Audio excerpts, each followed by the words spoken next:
he can become a hero. When she touches his hand, she revisits the memory of her father getting killed because he was involved in a shady business. Valentina snaps out of it when Bob agrees to take her offer. Afterward, Mel tells Valentina that Bob is unstable, so this is a very bad idea. Valentina doesn't care because she can just build a kill switch. At an abandoned facility, Bucky has handcuffed the entire team, explaining that they're evidence against Valentina. They try to tell him that they don't work for Valentina anymore and that they need to rescue Bob, but he doesn't believe them. At that moment, Mel calls Bucky and tells him the same story, warning him that Bob may get dangerous if he's let loose. Bucky finally frees the others and asks them to help him stop Valentina. In the meantime, Valentina guides Bob to make him use his powers.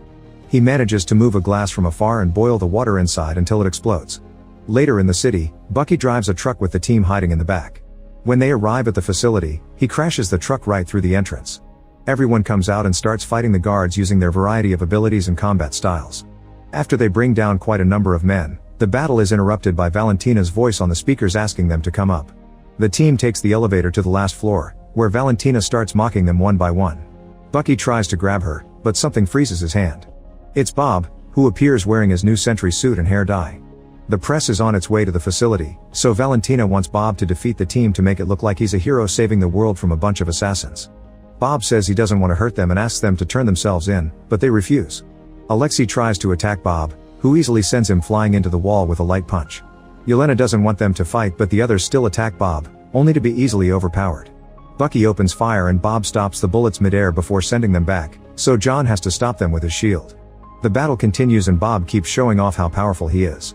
Alexei is thrown through the window and brought back in like a sack of potatoes. Ghost's special moves are dodged by supernatural speed, and John's shield gets bent on both ends. Yelena jumps on Bob's back and tries to tase him while begging him to stop, so he jumps to hit her against the wall. Bob even has heat vision, which melts John's gun. After Bob rips out Bucky's metal arm, the group decides it's time to retreat and they rush to the elevator. Valentina orders Bob to kill them, but Bob refuses, saying they aren't a threat anymore. When she tells him that he has to follow her orders, Bob doesn't understand why. If he's so powerful, he can make decisions of his own. Valentina gets the kill switch ready, however Bob moves fast and makes her drop the switch while pushing her against the wall. He's about to kill her, but at that moment he collapses because Mel has pressed the switch. The women leave thinking Bob is dead and discuss sending a cleanup crew for the body. After the elevator closes, a dark energy surrounds Bob.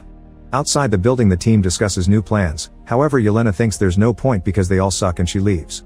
Alexei follows her and apologizes for not contacting her for a year, explaining he thought she didn't want to see him. Yelena goes on a rant, explaining how alone and depressed she feels without goals or her sister. Using kind words, Alexei shares stories about the girl she used to be before she was trained to be an assassin, saying he still sees the brightness in her. Suddenly a bunch of people on the street start looking up. Void Bob is floating outside the facility and the soldiers are shooting him, but the bullets do nothing. Bob raises his hand and the soldier instantly disappears, only leaving a shadow behind. 2 helicopters come after him, however Bob voids those soldiers too and the first helicopter crashes against a building. A tower starts falling and the crowd runs to dodge the debris. Alexei protects some people to help them get into a building, then he throws Yelena so she can push a civilian out of the way of an uncontrolled truck. There's a van rolling down the street, so Bucky rushes to push it off, saving a fallen couple. The second helicopter crashes on the street and Ghost also moves people out of the way. Even John comes back to stop a huge building piece from crushing a woman. It's too heavy for him, so the others rush to help him move it. The crowd starts clapping for them. Another piece of debris is about to hit a girl, so Alexei quickly stops it. However, Bob then makes the girl disappear. Soon Bob's darkness is spreading through the city, voiding every person in its path.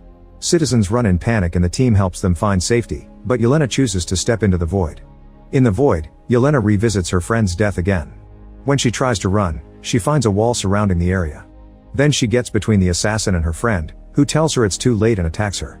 Yelena is thrown against a tree and captured by the branches, so she pushes until she breaks them and runs through the wall. Next, Yelena falls into a memory of her training as an assassin. Her young self is the first one to finish the exercise, so the teacher whips the other girl's hands. Yelena covers her young self's eyes to protect her from the cruelty. In front of her, a mirror appears showing Bob. She shoots it to break it and jumps through it, but instead she finds a copy of herself dealing with her alcoholism. The other Yelena pushes her against the wall and forces her to drink before the scene resets. When Yelena calls for Bob, he appears in another mirror. She tells him she just wants to talk, so he allows her to enter his room. Bob explains he isn't controlling the void, sometimes he just has bad days and the void takes over. Yelena hears some voices and discovers they're in Bob's childhood memories, which show his father abusing the family. As he starts to cry, she sits next to him and offers some comfort, explaining he must learn to depend on others and unburden his